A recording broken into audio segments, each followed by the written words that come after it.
લક્ષ્ય ન્યૂઝ, એક નજર, એક લક્ષ્ય. સુજલામ સુફલામ નહેર મુદ્દે ખેડૂતોનું ગાંધી ચિંધ્યા માર્ગે આંદોલન.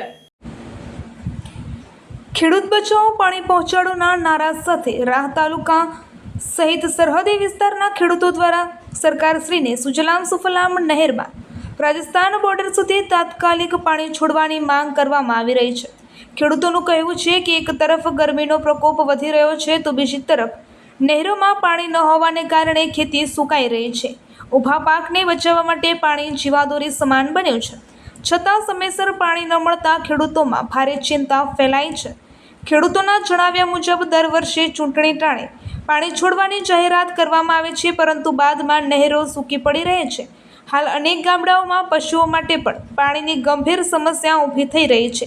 જો વહેલી તકે પાણી નહીં છોડવામાં આવે તો ખેડૂતોને મોટું આર્થિક નુકસાન સહન કરવું પડી શકે છે. ખેડૂતોની ચેતવણી: જો તાત્કાલિક સુજલામ સુફલામ નહેરમાં પાણી છોડવામાં નહીં આવે તો આગામી સમયમાં ખેડૂતો દ્વારા ગાંધી ચિંધ્યા માર્ગે આંદોલન કરવામાં આવશે તેવી ચીમકી ઉચ્ચારવામાં આવી છે. ખેડૂતોની મુખ્ય માંગ: રાજસ્થાન બોર્ડર સુધી પૂરતું પાણી છોડો, સરહદી ગામોના ખેડૂતોને રાહત આપો, ખેતી અને પશુપાલનને બચાવો, પાણી પ્રશ્ને કાયમી ઉકેલ લાવો. અહેવાલ રમેશભાઈ ચૌધરી, રાહ.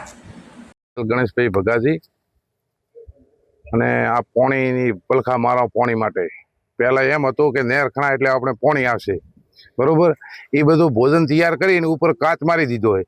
હવે નવું ભોજન રોજીને તમને જીમાડશે. હવે કેટલા ટાઈમ લાગે એમને, બરોબર. પહેલાં ખણ્યો ત્યારે અમને આશા હતી પોણી આવશે. હવે કે તળાવ ભરીને પછી તમારા તળાવ ઊંડા લાવશો.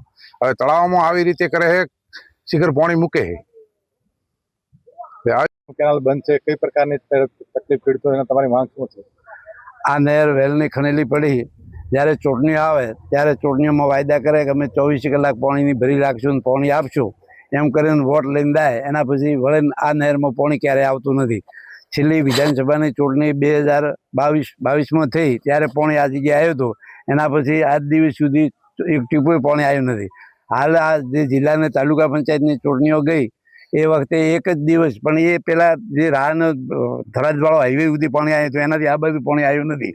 અને ખાલી ખોટા પાણીના વાયદા કરી અને ભોળી વસ્તીને છેતરી અને પહેલી તો જમીન લીધી. આ જમીનમાં નહેર ખણી અને હવે એ બોને વોટ લેવા, ખાલી વોટ આવે તો જ આ નહેરનો ઉપયોગ કરે, બાકી ક્યારેય પાણી મૂકતા નથી. તો અમારી આ તમામ વસ્તીની મોગ છે કે કાયમી આ નહેરમાં પાણી ભરેલું રહે અને કાયમી ધોરણે પાણી રહે એવી સરકાર આગળ અમે વિનંતી કરે છે. આ સુજલામ સુફલામ નહેર એમ તો 2002માં મંજૂર થઈ હતી વાજપેયી વખતે, અને રાજસ્થાન બોર્ડર સુધી મંજૂર થયેલી હતી. 6500 કરોડ રૂપિયા એ વખતે મંજૂર થયેલા હતા. પણ અહીંયા સુધી જ, અહીંયા આપણે ઊભા છે ત્યાંથી 1 કિલોમીટર આગળ જ એની ટૂંકાવી દેવામાં આવી છે.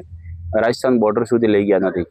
તો અમારી સૌ પ્રથમ તો એ માંગણી છે ખેડૂતોને કે આ રાજસ્થાન બોર્ડર સુધી, ખોડા સુધી, નેનાવ સુધી એને લંબાવવામાં આવે. બીજી કે સુજલામ સુફલામ જે નહેર છે એ પાણી ભરવા માટે, ભૂગર્ભ રિચાર્જ માટે કરેલી છે. અને એમાં પાણી હોય તો જ ભૂગર્ભમાં ઉતરે અને રિચાર્જ થાય. પણ અમારા કમનસીબે આ સરકાર વારંવાર જ્યારે ચૂંટણીઓ આવે ત્યારે ફક્ત એક દિવસ ચૂંટણી માટે પાણી ભરે છે. ગઈ 2022ની વિધાનસભાથી આ જે જગ્યાએ ઊભા છે એ દિવસે જીસીબીથી તોડી, બંધ પાડો તો એને તોડીને એક દિવસ પૂરતું પાણી આવ્યું હતું. આજે 2026 છે. અહીંયા જે જગ્યાએ ઊભા છે 3 વર્ષમાં એક ટીમ્પો પણ પાણી આવ્યું નથી. એનાથી આગળનો જે પુલ છે ત્યાં તાલુકા અને જિલ્લાની જે દિવસે ચૂંટણી હતી એ દિવસે એક દિવસ પાણી આવ્યું હતું. જેવી ચૂંટણી 5 વાગે પૂરી થઈ તો એ પાણી બંધ કરી દેવામાં આવ્યું. એટલે આ જે સુજલામ સુફલામ નહેર છે એ ફક્ત ને ફક્ત ચૂંટણી માટેની એક હાથકંડો અપનાવવાની, ખેડૂતોને છેતરપિંડી કરવાની એક નહેર બનાવેલી છે. સરકારની કોઈ એવી અગ્રિમતા ખેડૂતો માટે નથી કે અહીંયા પાણી છોડવામાં આવે. આ નહેરનું, મોટી નહેરનું પાણી રણમાં જાય ચાલે. આ અત્યારે ભૂંગળા કરોડોના ખર્ચે, અબજોના ખર્ચે ભૂંગળા નોખે છે અને તળાવો ભરવાની વાત કરે છે. હું એમ કહું છું કે આ ખેડૂતોની જે જમીન ખોદીને તમે રાજસ્થાન બોર્ડર સુધી પાણી લઈ જવાના હતા, આ નહેર બનાવેલી પડી છે, ખાલી પડી છે, કોરી ધાકોર પડી છે, તો એમાં પાણી કેમ નથી નાખતા? તમારે ભૂંગળા નોખી એને ખર્ચા કરી તળાવમાં પાણી નાખવાના છે. મને તો વાંધો નથી, તળાવ ભરશો તો કાંઈ વાંધો નથી.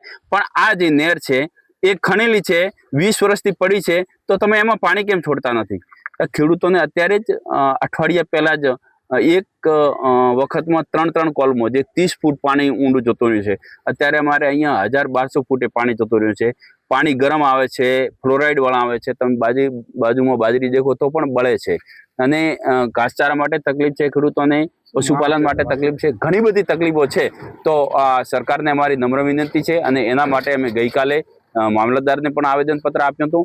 આવનારા સમયમાં સરકારના બેઠેલા માણસોને સદબુદ્ધિ આવે એના માટે અમે અહીંયા નહેરમાં હવન પણ કરવાના છીએ. અને આગામી સમયમાં તો પણ સરકાર નહીં સુધરે તો અમે ગાંધી ચિંતા માર્ગે સરકાર સામે જલદ આંદોલન કરશું. અને કેદારમાં પાણી કદી છોડતા નથી. અને પાણી છોડાવવા અમે ગયો એટલે ડોગ છોડાવવા ગયા એટલે બધા દેશી ભાઈ એક માત્ર રાખેલો છે એને કહું કીધું કે પાણી છોડો, પણ સાંજે ઉઠી પાણી છોડ્યો અને પછી ડોગ બંધ કરી નાખ્યો કે તમારે મારવાડીને પાણી દેવાનું નથી, અમારે દેશીઓ સુધી પટા સુધી રાખવાનું છે પાણી. એટલે ભાઈ તો તમે રાખો પાણી એમ કરીને અમે આવતા રહ્યા. અને પાણી કદી ભાડ્યો આપ નથી, પાણી આપણે ખાલી ખણી કેમ મૂકી દીધા, કારણ કે તો પાણી છોડવા આપ નતો. અને શંકરભાઈ મોદીભાઈ સાહેબ આવ્યા ત્યારે ત્યાં તો કીધું કે શુભમ કાંઈ 24 કલાક ભરેલી છે, સૂકી પડી ક્યાં ભરેલી છે. હવે શંકરભાઈ મેં ઉભા રાખીને કીધું ભાઈ શંકરભાઈ ક્યાં પાણી છે આ છોડની પહેલા, તો શંકરભાઈ કે નથી. મતલબ એમ આ કેનાલ જે સુજલામ આપણા ખેતર હોરી નીકળી, એટલે મને પૂરી માહિતી આ કેનાલની કે 2003માં કેનાલ ખણાણી, એના પછી 4 થી 5 વખત પાણી આવ્યું. છેલ્લું પાણી 2022ની ચૂંટણી વિધાનસભાને આવી એ વખતે આવ્યું, એના પછી પાણી આવ્યું નથી. આ એક કેનાલ ને આ કેનાલ ચૂંટણી કેનાલ એનું નામ દેવાનું હતું, સુજલામ નતો દેવાનો, સમજાય કે નહીં. આ સરકારે એનું નામ જ ખોટું આલ્યો હોય. બાકી પાણી માટે હાલ 30 ફૂટ પાણી ઊંડું ગયું. મેં 3 કોલમ નાખી તો અમારા બોર અત્યારે એર લે છે, બરોબર.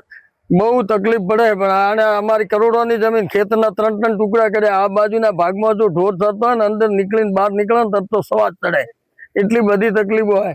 ખેતરના 4 ટુકડા કરવા છતાં પણ પાણી કેનાલમાં નથી.